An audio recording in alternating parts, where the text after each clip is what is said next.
My son told me to be ready at 4 p.m. for a special Mother's Day surprise.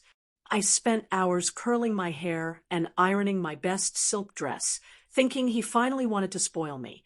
But when he pulled into the driveway, he wasn't alone. His mother-in-law stepped out of the back seat, waving a diamond bracelet in my face. My son looked at me, blocking the car door, so I couldn't get in, and laughed. "Mom, snap a photo of us? Did you really think this fancy dinner was for you?" I didn't scream. I didn't argue. I just watched them drive away. But at 8:15 p.m., my phone wouldn't stop ringing. "Mom, they blocked the card. The waiter is threatening to call the cops. I need cash urgently." He was in a complete panic. But let me tell you from the beginning how we got to this moment. Let me show you how Mother's Day became the day I finally stopped being a doormat and started fighting back. The morning sun here in Naples, Florida, has a way of finding every speck of dust on the glass sliding doors. But today, I didn't mind. It was Mother's Day. The light pouring into my living room felt different today, brighter, maybe a little more hopeful. I'm Suzanne. I turned 67 last month, and for the first time in years, I wasn't dreading this Sunday. Usually, Mother's Day is a quiet affair in this house. My husband passed away 5 years ago, and since then, the silence has grown heavy. You get used to the quiet, you know? You learn to live with the hum of the refrigerator and the ticking of the clock. But today, the silence felt temporary. It felt like the pause before a celebration. I sat with my coffee, watching the neighbors across the street. A minivan had pulled up there an hour ago, and I watched a young man unload a massive bouquet of pink lilies for his mother. I smiled, sipping my coffee. For once, I didn't feel that sharp pang of jealousy. I didn't have to pretend I wasn't looking. Because today I had plans. My son, Louis, was coming for me. I looked at the clock on the microwave. It was only 9 a.m. I had hours to go, but my mind was already replaying the phone call from Tuesday. That call was my lifeline this week. I must have replayed it in my head 100 times. Louis isn't bad, really. He's just busy. Life gets in the way. He has his wife, Valerie, and his job, and I understand that I'm not the center of his universe anymore. That's the natural order of things, isn't it? We raise them to leave us. But lately, busy had started to feel a lot like indifferent. He would forget birthdays or send a text 2 days late. Last Christmas was just a 20-minute visit because they had to get to Valerie's parents' house. But this Tuesday was different. When I saw his name on the caller ID, I expected the usual rushed tone. I expected him to ask for a favor or tell me he couldn't make it this weekend. Instead, his voice was booming, full of an energy I hadn't heard since he was a boy. "Mom," he had said, "don't make any plans for Sunday. I'm taking care of everything." I remember gripping the phone a little tighter. "Everything?" I asked. "You mean dinner?" "I mean a real outing, Mom," he said. "I made a reservation at that new place downtown, the one with the white tablecloths and the ocean view. Be ready at 4 p.m. sharp. I'm taking you somewhere distinct. You deserve to be spoiled. You deserve to be spoiled." Those words stuck to my ribs like a hot meal. When you get to my age and you're living alone, nobody talks about spoiling you anymore. They talk about managing you. They talk about your health or your safety or your finances. But to be spoiled, to be treated like the prize, not the burden, that brought tears to my eyes right there in the kitchen. I finished my coffee and walked to the hallway mirror. I ran a hand over my hair. I needed to make sure it was perfect. I wanted to look the part. If my son was going to show me off at a fancy restaurant, I wasn't going to embarrass him. But if I'm being honest with you, and I feel like I can be, there was a tiny knot of worry in my stomach. It was about the money. It's always about the money, isn't it?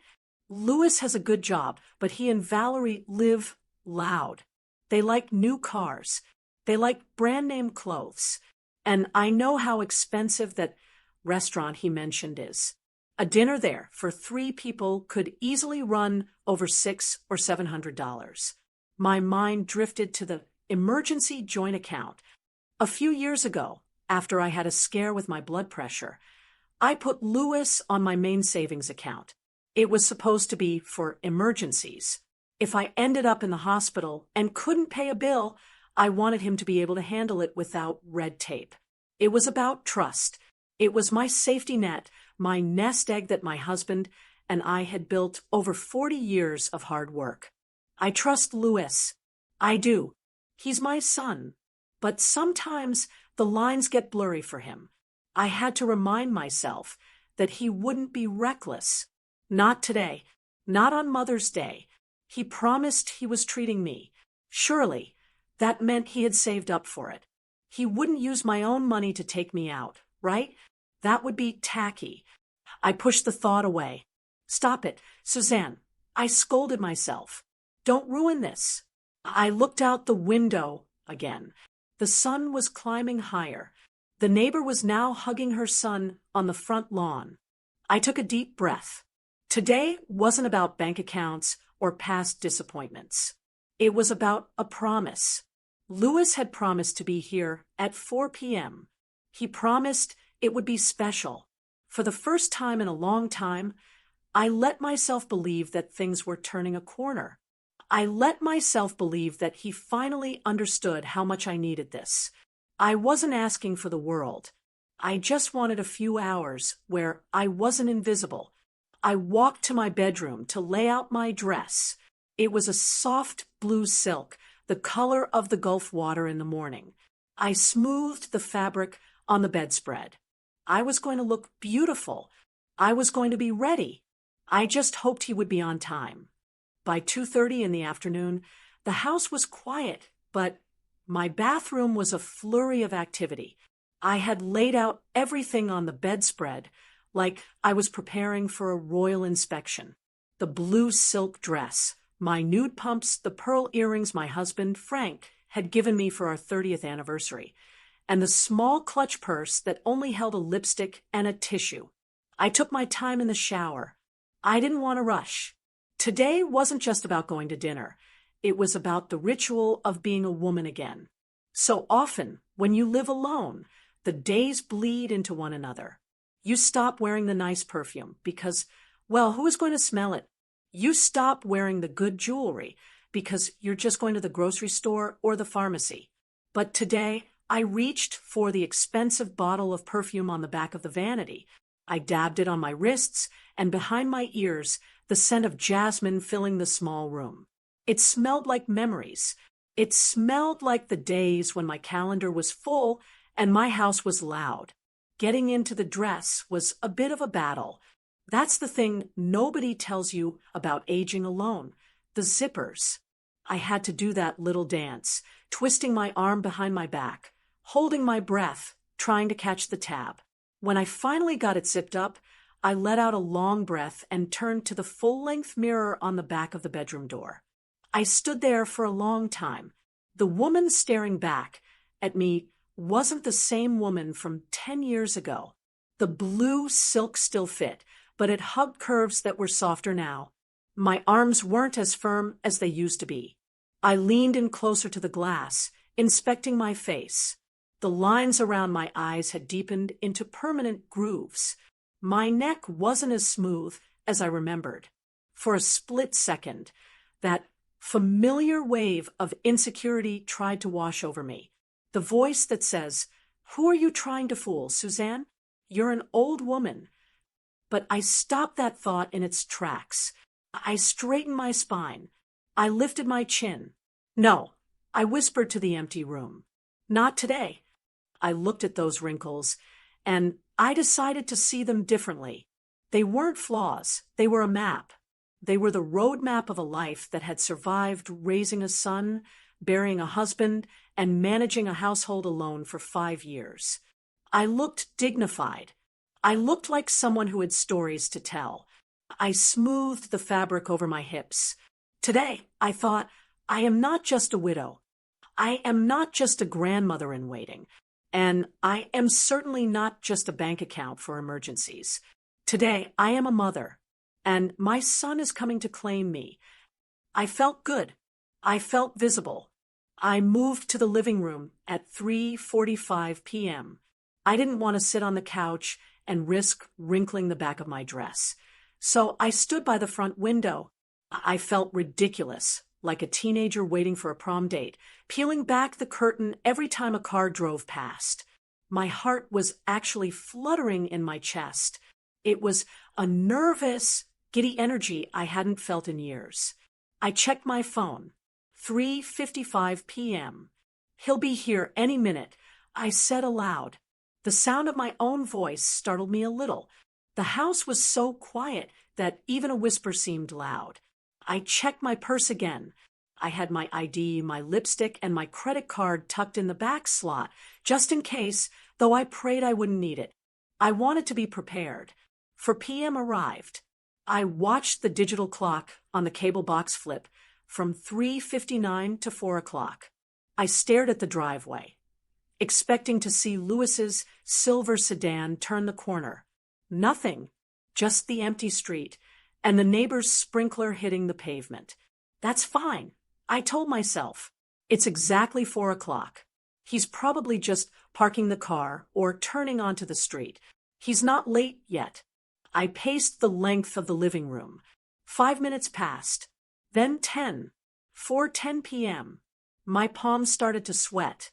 I wiped them carefully on a tissue so I wouldn't stain the silk. The giddy excitement began to curdle into something heavier. Anxiety. My mind started doing that terrible thing it does when you're waiting. It started inventing scenarios. Did I get the time wrong? I unlocked my phone and scrolled back to our text messages, even though I had memorized them. There it was in blue and white. Pick you up at 4, Mom. Be ready. I wasn't wrong. 4:15 p.m. I went back to the window. The sun was starting to dip just a little lower, casting longer shadows across the lawn. The silence in the house began to change. It wasn't a peaceful silence anymore. It felt suffocating. It felt like the house was watching me, waiting for me to realize something I didn't want to admit. The fear of being forgotten is a cold thing. It starts in your stomach and spreads out to your fingertips. It's the fear that you are sitting here dressed in your best clothes, wearing perfume, and the person you are waiting for hasn't thought about you once all day. I checked my phone volume. Maybe I missed a call? No, the ringer was all the way up. Traffic, I said, forcing a smile onto my face, catching my reflection in the dark TV screen. It has to be the traffic. Naples traffic during the season can be a nightmare. Louis lives on the other side of town, near the new developments. If there was an accident on 41, he could be sitting in bumper-to-bumper gridlock right now. He's probably stressed, trying to find his phone to call me, but he can't because he's driving. That's it. He's a good driver. He wouldn't text and drive. I refused to sit down. If I sat down, it would be admitting that he was late. If I stayed standing by the window, I was just ready. I watched a black car slow down in front of the house, and my heart leaped into my throat. I grabbed my purse, ready to walk out the door. But the car sped up and kept going. My hand dropped to my side. 4:20 p.m. He's coming. I insisted, though my voice sounded smaller this time. He promised he wouldn't do this. Not today. I turned my back on the window and walked to the kitchen to get a glass of water. My throat was dry. I needed to wash down the lump that was forming there. I wouldn't let doubt ruin the day. He was just running late. That's all it was. Just traffic.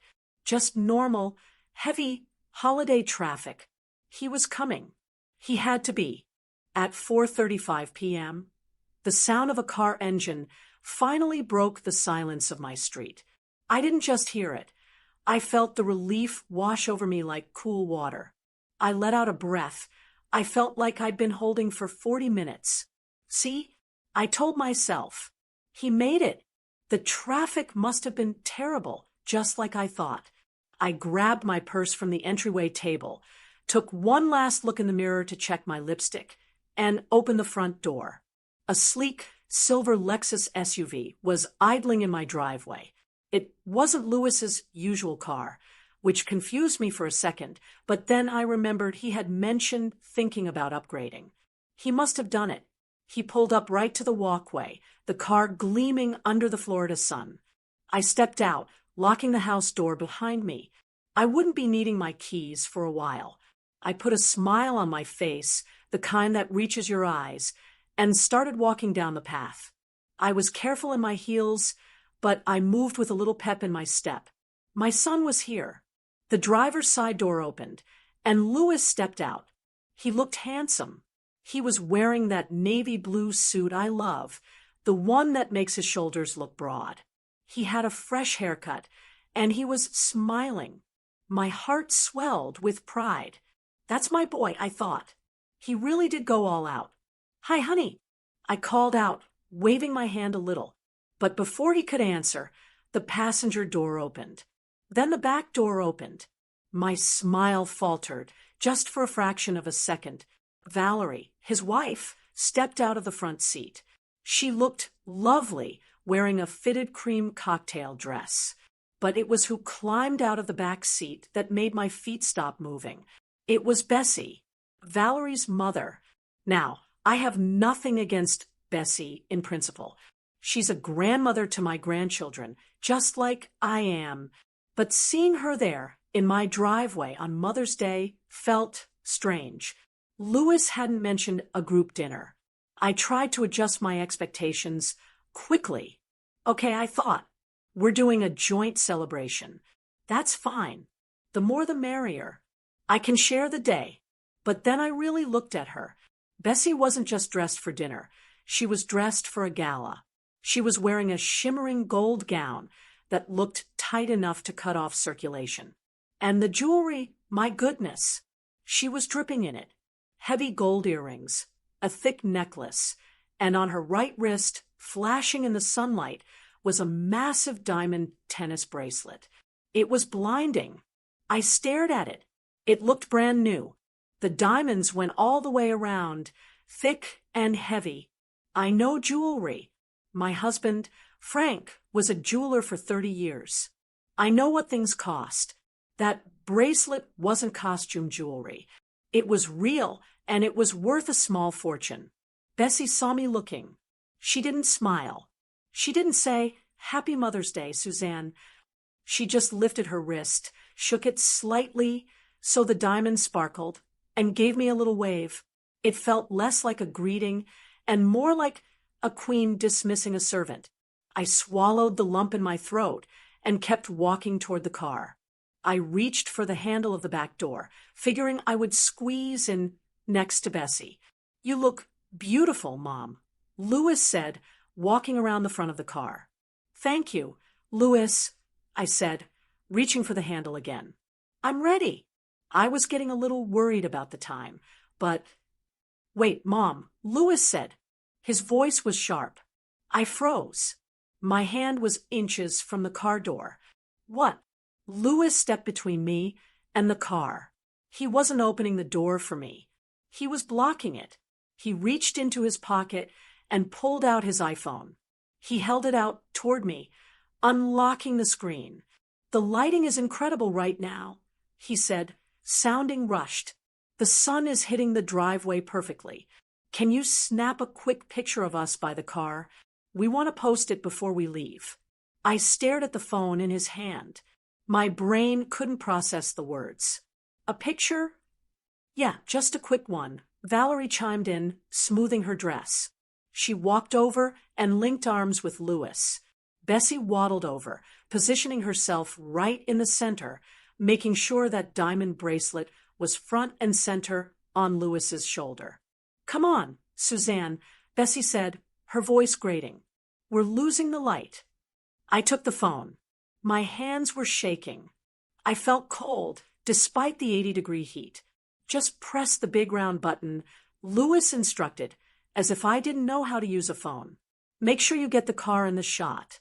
It's a rental, we want to show it off. I stepped back. I lifted the phone. On the screen, I saw the three of them. My son, his wife, and her mother. They were beaming. They looked like a perfect, happy family. And I was on the other side of the glass. I tapped the button. Click. One more, Louis said, grinning. Horizontal this time. I turned the phone.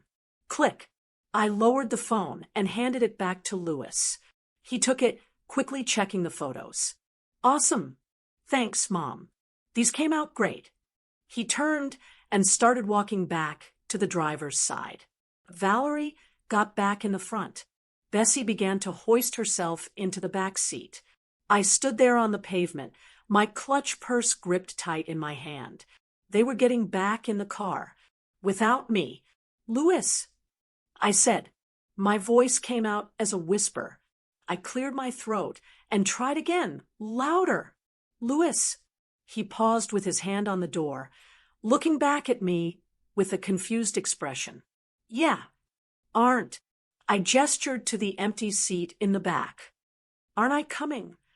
Louis laughed. It was a short, dry sound. He looked at Valerie, then back at me. He had a look on his face like I had just asked if I could fly the space shuttle. Mom, did you really think this was for you? He asked. He didn't sound angry. He sounded amused. This is a high-end place. It's not really your scene. Plus, the reservation is only for 3. It's a special treat for Valerie and Bessie. But I stammered. You said you were taking me somewhere distinct. You said I deserved to be spoiled. I said I was handling everything. He said, checking his watch. And I did. I stopped by to say hi, didn't I? Look, we really have to go. They'll give our table away if we're more than 15 minutes late. He got in the car and slammed the door. I stood frozen. I watched through the tinted glass as Bessie leaned forward and said something to Louis. They all laughed. The engine revved. Louis didn't wave goodbye. He just put the car in reverse, backed out of the driveway, and sped off down the street. I was left standing in the exhaust fumes, wearing my blue silk dress and my pearls, holding a purse that had no reason to be held. The silence rushed back into the neighborhood, louder than before. They hadn't forgotten me. That would have been cruel, but accidental. This was deliberate. He had come to my house, used me as a prop for his social media photo, and left me on the curb. The dinner wasn't for me. It never was. I looked down at the tire marks on the driveway. Then I remembered the flash of light from Bessie's wrist. That bracelet. Something cold settled in my stomach. It wasn't just sadness anymore. It was suspicion. I turned around and walked back to the front door. I didn't rush. I didn't cry. I walked with a purpose. I needed to see something. I needed to check my iPad. I stood there for a moment longer than I should have. The Florida heat was already starting to prickle against my neck, but I felt frozen cold. Just before Louis had hit the gas, the back window had rolled down. I remember hoping for one foolish second that he had changed his mind, that he was going to say, "Hop in, Mom, we'll make room." But it wasn't Louis. It was Bessie. She leaned her head out, the sunlight catching those heavy gold earrings. She looked me up and down, her eyes lingering on my blue silk dress, the one I had felt so dignified in just an hour ago. "Oh, Suzanne," she purred, her voice dripping with fake sweetness. "You look comfortable. Enjoy your evening in." Then the window rolled up, severing the connection. The car pulled away, turning the corner and disappearing from view. Comfortable. That word hung in the humid air like a slap in the face. In her world, comfortable was code. It meant old. It meant frumpy. It meant I was someone who stayed home and watched television while the important people went out to live their lives. I looked around the neighborhood. Mrs. Higgins across the street was watering her hydrangeas. She had stopped, the hose drooping in her hand, staring right at me. She had seen the whole thing. She had seen me rush out, beaming like a child on Christmas, and she had seen me left behind in a cloud of exhaust fumes. I didn't wave to her. I couldn't bear the pity in her eyes. I turned around and walked back up the driveway. My heels clicked loudly on the pavers. Click, click, click, a rhythm of humiliation. I reached the front door and fumbled with the lock. My hands were shaking so bad I dropped the keys. I had to crouch down in my nice dress to pick them up, and I let out a sound that was half laugh, half sob. Get it together, Suzanne, I whispered. I got the door open and stepped inside. The house was cool and dark. The contrast was blinding after the bright afternoon sun. I closed the door behind me and leaned my back against it, shutting out the world. The silence of the house hit me differently this time. Before, it was a waiting silence. Now it was a tomb. The smell of my jasmine perfume still lingered in the hallway, but now it just smelled sad. It smelled like effort wasted. I kicked off my nude pumps right there in the entryway. I didn't care where they landed. I walked barefoot across the tile floor to the living room. I caught my reflection in the hallway mirror again. The woman looking back at me didn't look dignified anymore. She looked foolish. The blue dress seemed too bright, too hopeful. I looked like a woman who had been tricked. But as I stood there, staring at my own red-rimmed eyes, something shifted inside me. I didn't cry. I waited for the tears. I expected to collapse onto the sofa and weep into a throw pillow, mourning the relationship I thought I had with my son. But the tears didn't come. Instead, a slow, burning heat started to rise in my chest. It wasn't heartbreak. It was anger. Comfortable, I said aloud to the empty room. My voice was steady. My mind kept flashing back to that driveway. Not to Louis's face, but to Bessie's wrist. That bracelet. I know diamonds. I lived with a jeweler for 40 years. I know the way light hits a real stone versus a cubic zirconia. The way that bracelet flashed in the sun, it was high quality. It was heavy. It was expensive. And Louis has been complaining about money for 6 months. Every time we talk, it's the same story. Inflation, Mom. The mortgage rates. The cost of gas. He told me he couldn't afford to fix his own air conditioner last month. He borrowed $200 from me just to cover a vet bill for their dog. So how, in God's name, was he driving a luxury rental car and taking 2 women to a 5-star restaurant? And where did a $10,000 bracelet come from? A sick feeling twisted in my gut. It wasn't the anxiety of waiting anymore. It was the intuition of a mother who knows something is wrong. I walked past the kitchen. I didn't want water. I didn't want food. I went straight to the small desk in the corner of the Florida room where I keep my iPad. I sat down, my silk dress rustling around me. I opened the cover and the screen lit up. My fingers hovered over the banking app icon. That emergency joint account. Frank and I had set that up 20 years ago. We put away $50 here, $100 there. It was supposed to be for a rainy day. It was supposed to be for assisted living or a surgery or to leave something behind for the grandchildren. I had added Louis to it 3 years ago, right after my hip surgery. Just in case, Mom, he had said, if you're under anesthesia, someone needs to be able to pay the hospital. I trusted him. He's my son. He's never stolen from me. He's borrowed, sure, but he always had an excuse for why he couldn't pay it back right away. But stealing? That was a word I wasn't ready to use. I tapped the icon. The little wheel spun on the screen. Please, I prayed silently. Please let me be wrong. Please let him have won the lottery. Please let it be a credit card debt he's racking up. Not this. The app opened. Face ID recognized me. The dashboard loaded. I took a deep breath, adjusted my glasses, and looked at the balance. My breath hitched in my throat. The number was wrong. It had to be wrong. I tapped on recent transactions. The list populated, and as I read the first line, the world seemed to tilt on its axis. The silence in the house was no longer empty. It was screaming at me. I didn't need to guess anymore. I didn't need to wonder why I wasn't invited to dinner. The answer was staring me right in the face in black and red numbers. I sat back in my chair, the iPad heavy in my hands.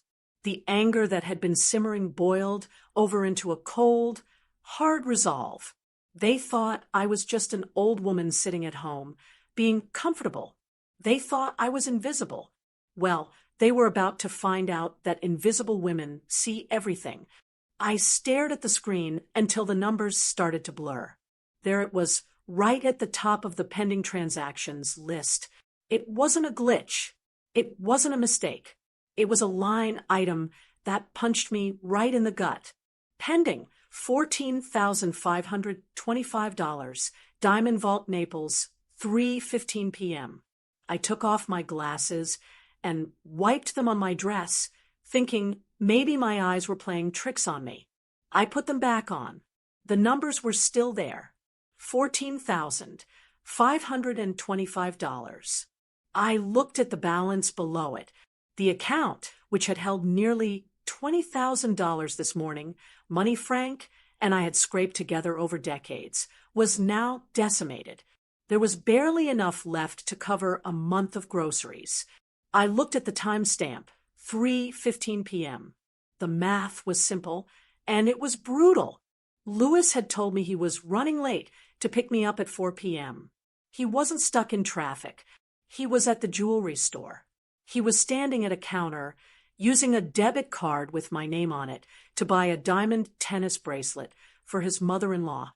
He had drained my life savings to impress Bessie, and then he had driven to my house, taken a photo of her wearing it, and left me on the curb. I felt a wave of nausea, but it passed quickly, replaced by a cold, sharp clarity. This wasn't just bad behavior. This was theft. He didn't ask me. He didn't even warn me. He just took it, assuming I was too old or too comfortable to notice until the statement came in the mail next month. By then, he probably figured he'd have some excuse ready. My hand reached for the phone. My first instinct was to call him. I wanted to scream. I wanted to ask him how he could do this to his own mother. I wanted to hear him stutter and lie. But then I stopped. If I called him now, he would talk his way out of it. He would say it was an investment, or that he'd pay me back next week, or he would gaslight me and tell me I was overreacting. He would ruin the satisfaction of what I needed to do. I put the cell phone down. Instead, I picked up the landline and turned my debit card over to read the small 1-800 number on the back. I dialed the bank. The automated voice asked for my account number. I punched it in. I waded through the menus. My heart was hammering against my ribs, but my voice, when the agent finally picked up, was steady. It sounded like someone else's voice. "Frauds department. Please," I said. A nice young woman came on the line. "Miss Hubbard, how can I help you today?" "I'm looking at my online statement," I said, staring at the iPad. "I see a pending charge for $14,500 at a jewelry store." "Yes, ma'am, I see that here." "The Diamond Vault. Was there an issue with the merchant?" "I did not make that purchase." I said, "Clearly, I am in possession of my card. I am at home. I did not authorize a purchase of that size." "I see," the agent said, her tone shifting to professional concern. "There is a secondary cardholder on this account, a Lewis Hubbard. Could he have made the purchase?" I paused. This was the moment. If I said yes, the money was gone. If I said yes, I was accepting my role as the doormat. "I did not authorize this transaction." I repeated, The money in this account is for medical emergencies. It is not for jewelry. If that charge goes through, it is theft. I want the account frozen. Immediately. Understood, Ms. Hubbard. I'm marking the transaction as unauthorized and freezing the account for security. No further charges will be approved starting now. We will launch an investigation. Thank you, I said, and cancel the secondary card, please. Done. Is there anything else? No, that will be all. I hung up the phone. The house was silent again. I sat there for a long time. 5:30 p.m. 6 p.m. I knew what was happening. They were at the restaurant now. They were probably ordering the expensive wine. Bessie was probably waving that wrist around, catching the candlelight, telling everyone what a wonderful son-in-law Louis was. They were eating steak and lobster, laughing, toasting to their good fortune. I went to the kitchen and made myself a cup of tea. I ate a piece of toast. I watched the evening news. I waited.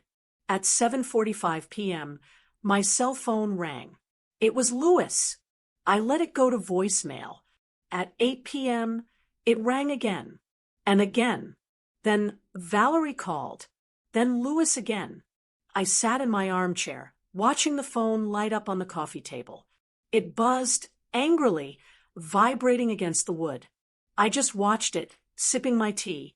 Finally, at 8:15 p.m., I picked it up. Hello, I said, keeping my voice light. Mom, pick up. Jesus. Louis was screaming. I could hear the noise in the background, clattering dishes, voices. He sounded breathless, like he had run outside. Louis, I asked, what's wrong? You sound upset. The card declined, he shouted. He was panicking. I tried to pay the bill, and the machine rejected it. I tried it 3 times. The waiter is looking at me like I'm a criminal. The manager just came over. Oh dear, I said, that is embarrassing. Mom, listen to me. I need you to transfer money. Now, the bill is huge. We ordered the champagne, the seafood tower. It's over $800, plus the tip. I don't have that on my personal card. I need you to unblock the joint account or transfer $1,000 to my Venmo right now. They're threatening to call the cops, Mom. He was desperate. I could hear the fear in his voice. This was a man who cared deeply about how he looked to the world, and he was currently looking like a fraud in front of his wife and her mother. Please, Mom, he begged. Just do it. We can talk about it later. Just save me here. I took a deep breath. I thought about the comfortable comment. I thought about the photo in the driveway. I thought about the $14,500 pending charge that he hadn't even mentioned yet. Louis, I said softly, what? Are you sending it? You spent $14,000 on a mother today, I said. The line went dead silent. The background noise of the restaurant seemed to fade away. He knew. He knew that I knew. Mom, he started, his voice dropping to a whisper. You already spent my money, I said, my voice hard as stone. You bought a diamond bracelet for the mother you wanted to celebrate. Mom, it's not. So, I interrupted him. Let the woman wearing my retirement fund pay for your dinner. I didn't wait for his answer. I pulled the phone away from my ear and pressed the red button. Click. I set the phone back down on the table. My hands weren't shaking anymore. I felt lighter. I felt powerful. I took another sip of tea. It was still warm. The evening was turning out to be quite comfortable, after all. After I hung up the phone, the silence that filled my kitchen was different than the silence I had felt earlier that day. Before, it was a lonely silence. Now, it was heavy, vibrating with the energy of what I had just done. I had cut him off. I had finally said the words that had been sitting in my throat for years. I looked at the phone on the coffee table. It lit up almost immediately. Louis calling. I didn't reach for it. I didn't feel that tug in my chest that usually pulls me to answer, that motherly instinct that says, he needs me. Instead, I stood up and walked into the kitchen. I realized I hadn't eaten since breakfast. My stomach was growling, a mundane reminder that life goes on even when your heart is breaking. I made a turkey sandwich. I moved slowly, deliberately. I spread the mustard on the bread, listening to the phone buzz in the other room. BZZZT, BZZZT, BZZZT. It stopped, and then started again 5 seconds later. Then it was Valerie, then Louis again. I took a bite of my sandwich. It tasted dry, but I forced myself to swallow. I counted the calls in my head as I ate. 10, 20, 30. By the time I finished my tea, there were 45 missed calls and a dozen text messages. I didn't read a single one. I turned the phone off, completely powered it down, and left it on the counter. Then I went to my bedroom, washed the makeup off my face, hung up my blue silk dress, and went to sleep. I slept better than I had in months. The next morning, Monday, I was in the kitchen pouring my second cup of coffee when the pounding started. It wasn't a knock. It was a fist hammering against the wood of my front door. It shook the frame. Mom, open up. I know you're in there. It was Louis. I didn't rush. I took a sip of my coffee, savoring the warmth, and tightened the belt of my robe. I walked to the door and unlocked it. Louis almost fell into the hallway. He looked terrible. His navy blue suit, the one that had looked so sharp yesterday, was wrinkled and stained. His tie was undone, hanging loose around his neck. His eyes were bloodshot, rimmed with dark circles, and he smelled like stale alcohol and sweat. He looked at me, wild-eyed. Why is your phone off? Do you have any idea what you did to me last night? He didn't ask if I was okay. He didn't apologize for leaving me on the curb. He just marched into my living room and started pacing, running his hands through his messy hair. Good morning, Louis, I said calmly, leaning against the doorframe. I didn't offer him a seat. I didn't ask if he wanted coffee. There is nothing good about it, he shouted. He spun around to face me. You humiliated me, Mom. You completely destroyed me. I think you did that to yourself. I said, do you know what happened after you hung up? He gestured wildly. The manager came back. He said the card was reported stolen. Stolen, Mom. He threatened to call the police right there in the middle of the dining room. People were staring. Bessie was staring. I took another sip of coffee. And I had to admit I couldn't pay, he said, his voice cracking. I had to sit there and tell my mother-in-law that I didn't have the money. Bessie had to pay.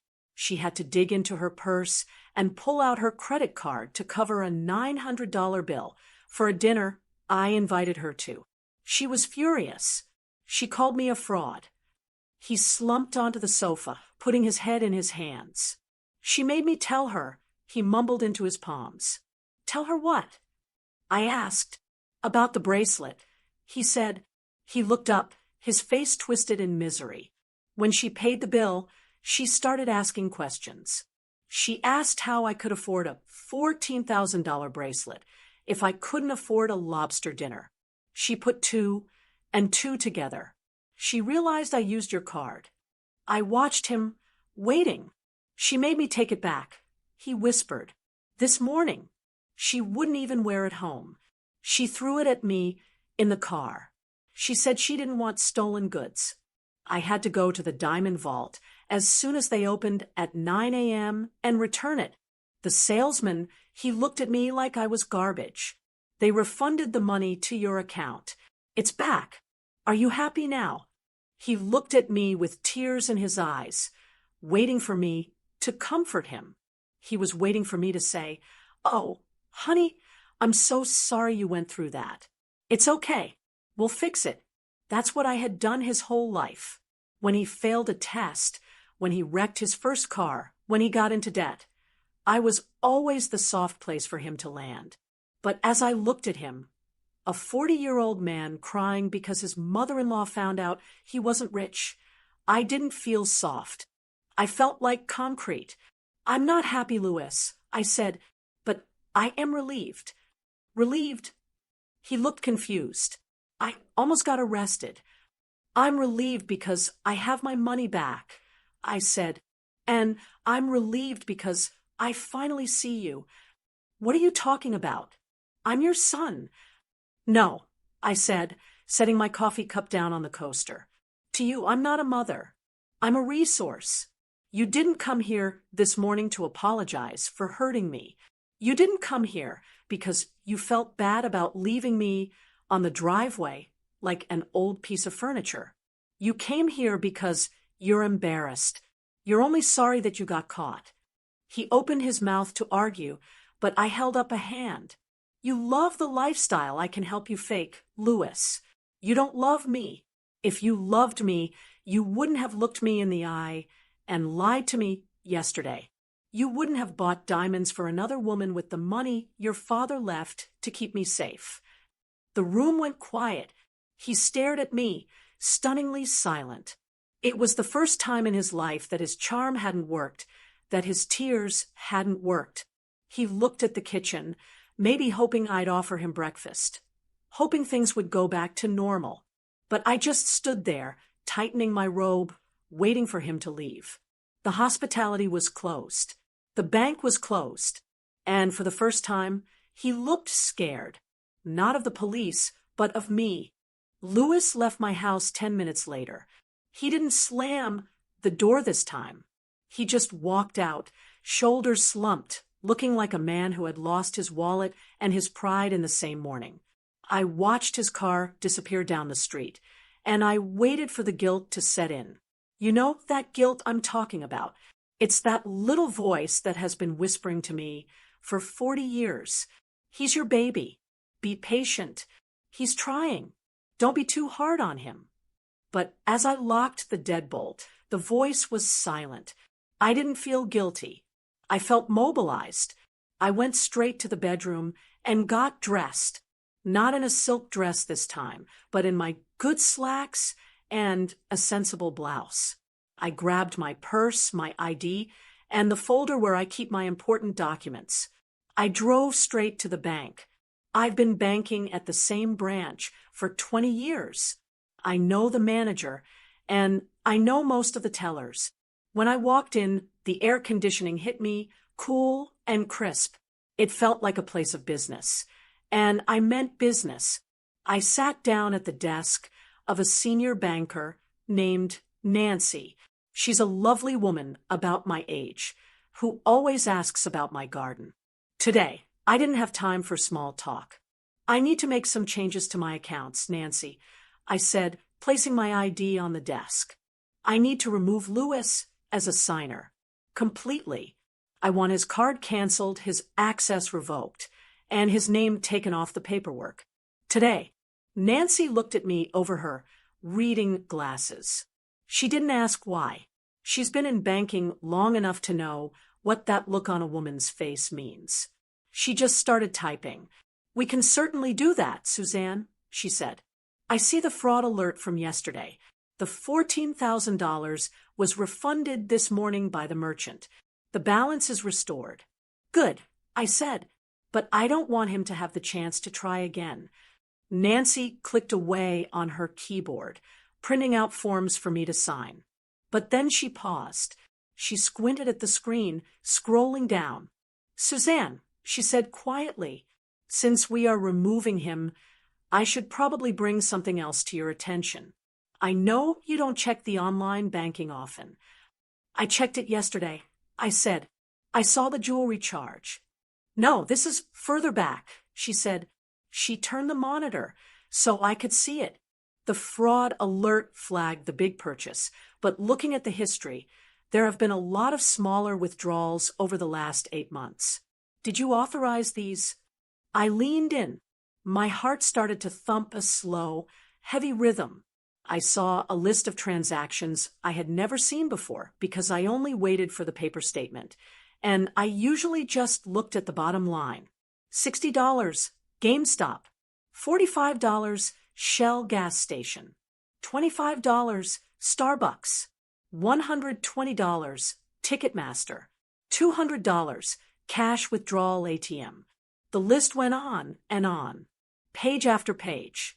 They were small enough that they didn't trigger a fraud alert, Nancy explained gently.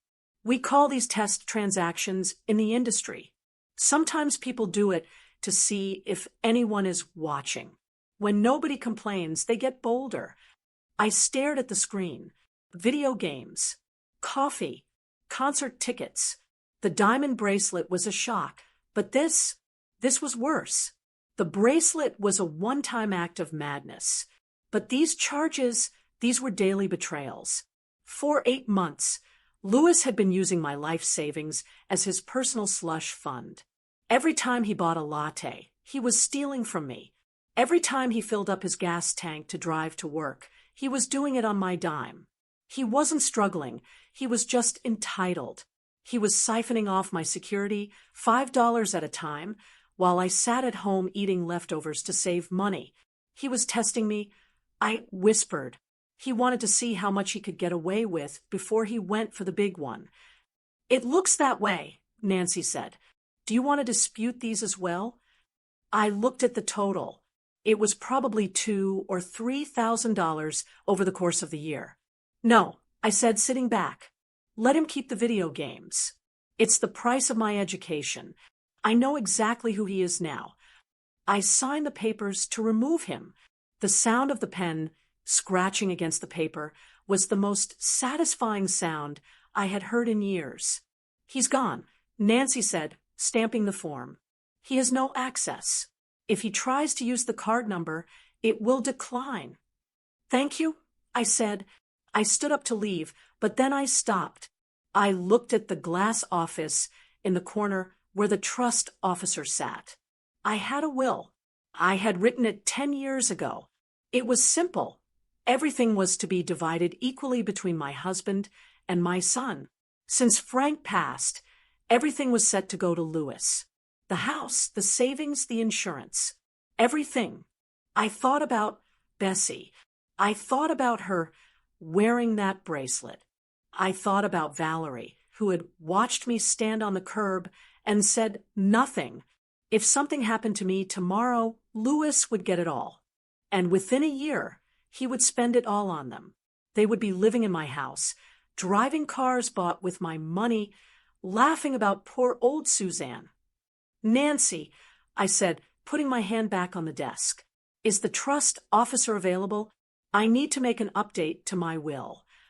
Nancy's eyebrows went up, but she nodded. I think he has an opening. Are you sure? You seem emotional today. I have never been more rational in my life, I said. I walked into that office, and I did something that might shock some of you. I sat down, and I wrote my son out of my will. I didn't leave him empty-handed. I'm not vindictive. I set up a small trust that would pay out a modest monthly amount, enough for groceries, maybe, but only starting when he turned 55. But the lump sum? The house? The nest egg? No. I decided to leave the bulk of it to a local charity that helps elderly women who have no family, women who actually need it. I sat there looking at the draft. A part of me wondered, is this too harsh? He's my only child. Am I being cruel? But then I remembered the test withdrawals. I remembered the Starbucks and the gas. He didn't respect me. He saw me as a bank machine. And you don't leave an inheritance to a bank machine. You leave it to a person you cherish. Respect must be earned. And Louis was currently in the negative. I signed the document. Walking out of the bank into the bright Florida sunshine, I expected to feel heavy. I expected to feel like a grieving mother. But I didn't. I felt light. I felt like I was floating. For the first time in years, I wasn't worrying about Louis. I wasn't worrying if he had enough money or if he was happy or if he liked me. I had cut the cord. I wasn't losing a son. I realized as I got into my car, I was losing a leech. And the difference was a sun adds to your life. A leech just drains you until you're dry. I started the engine. I had my money. I had my dignity. And for the first time in a long time, the future looked like it belonged to me. It has been 3 weeks since I walked out of that bank. 3 weeks since I rewrote my will and finally drew a line in the sand. You might think that after cutting off my only son, my life would become smaller. You might think I would be sitting in my dark living room, staring at old photo albums, regretting my decision. But the funny thing is, my world hasn't gotten smaller. It has exploded with color. I used to spend my Tuesday mornings dusting the guest room for visitors who never came. I used to spend my afternoons waiting by the phone, terrified I might miss a call from Louis. But today, I wasn't home to dust, and I wasn't near my phone. I was at the Naples Botanical Garden, wearing a wide-brimmed hat and gardening gloves, laughing so hard my sides hurt. I joined the local gardening club a few days after the incident. I was nervous at first. I thought everyone would already have their cliques, that I would be the new girl at 67. But when I walked in, I didn't see strangers. I saw women just like me. I met a woman named Patricia. She's a widow, too. We were potting orchids, getting our hands covered in soil, and she started talking about her daughter in Chicago, who calls her every Sunday like clockwork. She didn't brag about it. She just shared it. And for the first time, I didn't feel jealous. I felt happy for her. After the meeting, Patricia turned to me and asked, "Suzanne, a few of us are going to get iced coffee down the street. Would you like to come?" I froze for a second. I waited for the catch. I waited for her to ask if I could drive or if I could pick up the tab. But she was just looking at me, smiling. She wanted my company. She liked me for me, not for what I could provide. "I would love to," I said. And I did. We sat at a cafe for 2 hours, talking about everything from rose bushes to retirement plans. I realized that I had been starving for conversation, real conversation where the other person actually listens instead of just waiting for their turn to ask for something. When I got home this evening, the sun was just starting to dip low, painting the Florida sky in streaks of orange and purple. I made myself a glass of iced tea with fresh mint from my new herb garden and walked out onto the porch. I sat in my favorite rocking chair, listening to the crickets start their evening song. It was peaceful. Then my phone buzzed on the side table. My stomach gave a little lurch. Old habits die hard, but I didn't panic. I picked it up. It was a text from Louis. "Hey, Mom. Hope you're okay. Look, I know things are weird right now, but I'm literally on fumes here. Can you Venmo me $40 for gas? Just until payday. I swear I'll pay you back." I stared at the screen. The audacity of it almost made me laugh. After the bracelet, after the restaurant, after I told him to his face that I was done, he was still trying. He was testing the waters. He started small again. Gas money, just like those little withdrawals on the bank statement. He wanted to see if the Bank of Mom was open for business again. He wanted to see if my guilt had kicked in yet. I looked at the message, and I didn't feel anger anymore. I didn't feel the urge to lecture him or try to fix him. I just felt done. I didn't type a reply. I didn't ask him why he didn't ask his wife or his mother-in-law or why a grown man didn't have $40 for gas. I simply pressed delete. Then I blocked the number for the evening. I put the phone face down on the table and took a long sip of my iced tea. The condensation was cold against my hand. I looked out at my street. Mrs. Higgins was walking her dog. She waved, and this time I waved back big and broad. I am alone in this house. There are no noisy dinners planned. There are no frantic phone calls. There is just me. But as I sat there watching the sunset, I realized something profound. I am alone, but I am not lonely. For years, I thought loneliness was having an empty house. But I was wrong. Loneliness is sitting in a room with people who don't see you. Loneliness is being used. Loneliness is waiting for love that has a price tag attached to it. I am free of that now. I have my dignity. I have my garden. I have my Tuesday mornings with Patricia. And most importantly, I have myself. I closed my eyes and breathed in the scent of jasmine and fresh cut grass. I am Suzanne Hubbard. I am 67 years old. And for the first time in a very long time, I am enough. Suzanne cut her son off completely after he chose his mother-in-law over her. Was she right to humiliate him at the restaurant, or should she have paid the bill one last time? Tell us in the comments. Did you like the story? And which city are you listening from? Let's meet in the comments. If you like the story, you can support me by sending a super thanks, so I can keep bringing more stories like this. Thank you so much for your sweet support. I'm looking forward to your comments on the story. On the screen, you can see 2 new life stories that I highly recommend. There's so much more on my channel. Don't forget to subscribe. See you in the next life story.